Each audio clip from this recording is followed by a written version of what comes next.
नीलावंती ग्रंथ एक ऐसी किताब है जिसमें दी गई जानकारी आसानी से समझ नहीं आती। कहा जाता है कि जो व्यक्ति इस जानकारी को समझ पाता है उसने या तो बहुत शक्तियां प्राप्त कर ली या आश्चर्य करने वाली काम की है, लेकिन ज्यादातर मृत्यु के पास पहुंच गए। ये एक खतरनाक किताब है क्योंकि इसे अगर आप आधा पढ़कर रख दे तो आप पागल हो जाएंगे, और अगर बिना समझे आपने पूरा पढ़ लिया तो आपकी मौत हो जाएगी। एंड इस बारे में गवर्नमेंट्स को भी पता है, इसीलिए कुछ गवर्नमेंट्स ने इस किताब को बैन भी कर रखा है। नीलावंती ग्रंथ का नाम सुनकर अगर आपको लग रहा है कि ये एक धार्मिक किताब है तो आप गलत है, क्योंकि ये एक स्पिरिचुअल नहीं बल्कि एक पैरानॉर्मल किताब है। क्योंकि इसकी दी गई शक्तियों के द्वारा एक इंसान सभी लोग के काली शक्तियों को अपने कंट्रोल में करके अपने फायदे के लिए काम कर सकता है। नीलावंती ग्रंथ में जानवर और पक्षी से कैसे बात किया जा सकता है, पेड़ और पहाड़ों से कैसे बात किया जा सकता है और भूतों से कैसे बात किया जा सकता है, इसके बारे में इंफॉर्मेशन दी गई है। जो व्यक्ति इस किताब में दी गई इंफॉर्मेशन को अच्छे से समझ लेता है वो पेड़ पौधे पहाड़ पर्वत से कम्युनिकेट करके पास्ट और प्रेजेंट की इंफॉर्मेशन को यूज कर सकता है। नीलावंती ग्रंथ की पावर्स बहुत हद तक सिमिलर है कर्ण पिशाचनी के पावर्स के तरह। कहा जाता है कि नीलावंती ग्रंथ के पावर्स को यूज करके बहुतों ने छुपा हुआ गड़ा धन भी निकाला है। इसकी शक्तियों का कोई लिमिट नहीं है, यानी ये एक ऐसी शक्ति है जिसे बहुत मुश्किल से प्राप्त किया जाता है, और साथ ही साथ ये बहुत खतरनाक भी है, क्योंकि अगर आप इसे अधूरा पढ़ेंगे तो पागल हो जाएंगे और बिना समझे पढ़ें तो आपकी मौत हो जाएगी। तो ऐसी खतरनाक किताब को कोई क्यों ही पढ़ेगा। लेकिन बहुत से लोगों ने इस गलती को करके इस ग्रंथ को पढ़ा और मौत को गले लगाया। लेकिन ऐसे भी लोग हैं जिन्होंने इस ग्रंथ को पढ़ा और जिंदा भी रहे और आगे चलकर बहुत बड़े बड़े काम किए। वेस्ट बंगाल में एक कहावत है कि भारत के सबसे बड़े तंत्र साधक और माँ काली के भक्त श्री रामकृष्ण ने भी इस ग्रंथ को पढ़ा था, और उन्होंने इसकी शिक्षा अपने शिष्य स्वामी विवेकानंदा को भी दिया था। तो अब क्वेश्चन ये है कि नीलावंती ग्रंथ के पीछे की कहानी क्या है, इस किताब को किसने लिखा, और ऐसे एक खतरनाक किताब को लिखने के बाद वो जिंदा कैसे रहा। तो चलिए इस आंसर्स की खोज में निकलते हैं, लेकिन उससे पहले आप मुझे UPI में सपोर्ट कर सकते हैं by scanning this QR code, and also like the video and subscribe to our channel.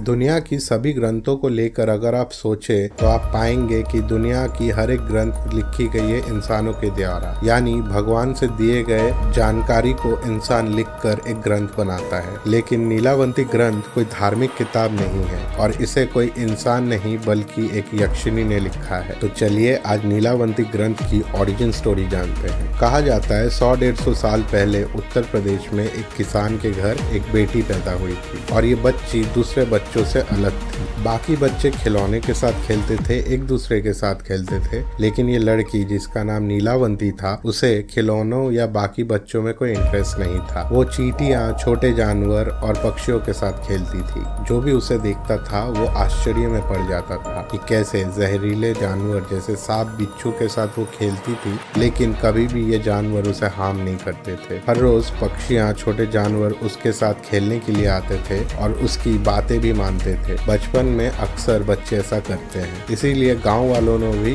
इस बात को इग्नोर कर दिया, ज्यादा इम्पोर्टेंस नहीं दिया। लेकिन जैसे जैसे नीलावंती बड़ी होने लगी उसे पक्षियों और जानवरों से बात करने की शक्ति प्राप्त हुई। जो भी वो कहती वैसा ही जानवर, पक्षी, सांप, बिच्छू करते। जो भी चीजें हमारे नेचर में है जैसे नदी, पानी, पेड़, पर्वत, जंतु, जानवर, आग और हवा, वो इन सभी से कम्युनिकेट कर पाती थी और अपने अनुसार इन सभी को आदेश भी दे सकती थी। नीलावंती या उसका परिवार पढ़ा लिखा नहीं था, लेकिन अजीब बात यह है कि उसे सारे शास्त्रों की ज्ञान थी और तंत्र की सभी सिद्धियां उसे प्राप्त थी। वो अपना रूप बदल सकती थी, टेलीपोर्ट कर सकती थी और लोगों के मनोकामनाएं भी पूरी कर सकती थी। उम्र के साथ साथ उसकी शक्तियां भी बढ़ने लगी, लेकिन उसको लगने लगा जैसे वो अपने शरीर में कैद है। उसको कुछ समझ नहीं आ रहा था। तो एक रात वो सोचते सोचते जंगल में चली गई और अचानक उसके सामने एक यक्ष प्रकट हुआ। वो डर गई और अपने शक्तियों को इस्तेमाल करके नीलावंती ने उस यक्ष को